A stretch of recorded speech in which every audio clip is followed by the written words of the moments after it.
A good basic body position begins with a solid arch, with your hips as the lowest point of your arch. Knees should be about shoulder width apart or a little bit wider. Toes should be pointed. And your arms should be at about 90 degrees or maybe a little bit less. Elbows a little bit lower than your shoulders. And hands extended out at about chin height in front of your face. During balance drills, you should focus on keeping your center point perfectly still. That means both in terms of fall rate, lateral movement, and forward and backwards movement as well. The big focus on these drills is to work on extending a single arm or leg or all of the above, and doing whatever you have to with other parts of your body to stay balanced. So as you extend one arm, you might need to drop the opposite knee in order to stay balanced.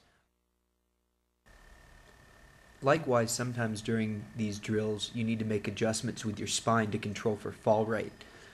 If, for example, you reach back into pole position, you might need to de-arch a little bit because you've got a reduced surface area with your upper body. Or if, for example, we have you put both arms out or extend your legs, you might have to arch a little bit more in order not to float.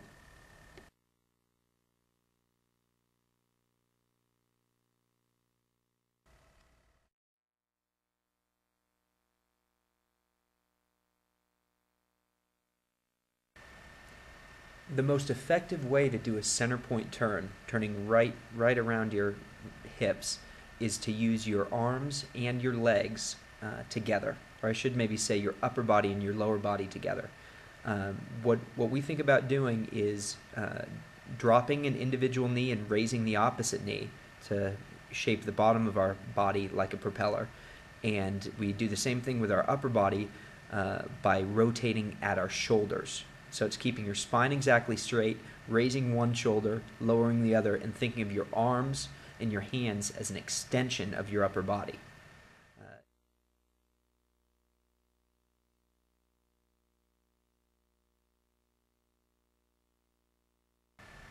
This part of the video shows Brian working his knees really aggressively, and you can also see the rotation that's happening in his shoulders.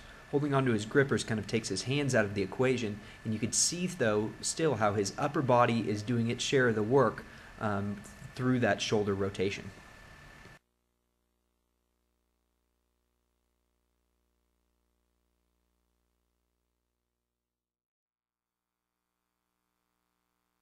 Turn. When doing superpositioning drills with a coach, either flying or a coach standing, what you want to focus on is stopping before you take grips. So each time, really stop your move, take your grips, and then get your balance before you start the next move. Don't rush it by just going back and forth.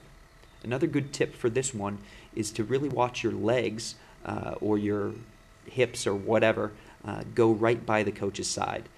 Don't fall into the trap of kind of fading out and then stepping back into the grip. Make sure that your center point is moving in a direct line directly across the tunnel.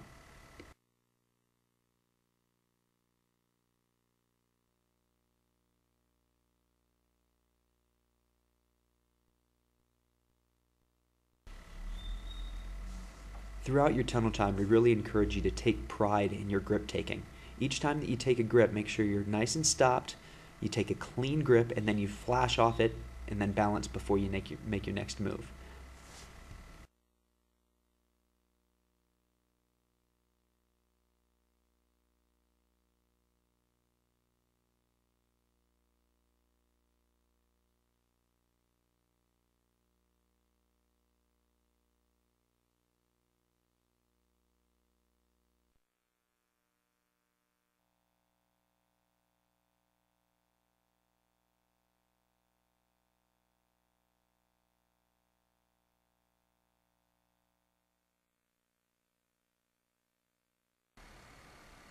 There are 3 keys to effective burble hops.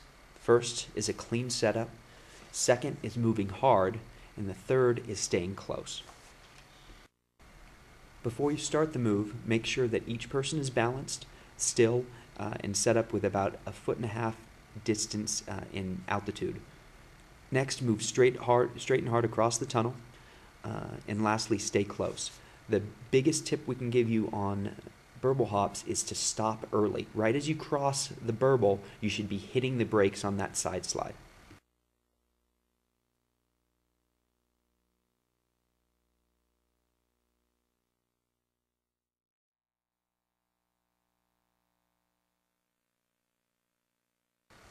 Your main focus when you execute block 7, buddy buddy, should be the cog.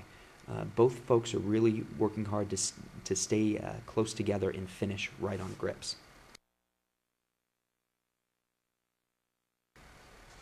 For the front piece, the 7-9 drill has a compressed 180 compressed following the buddy buddy.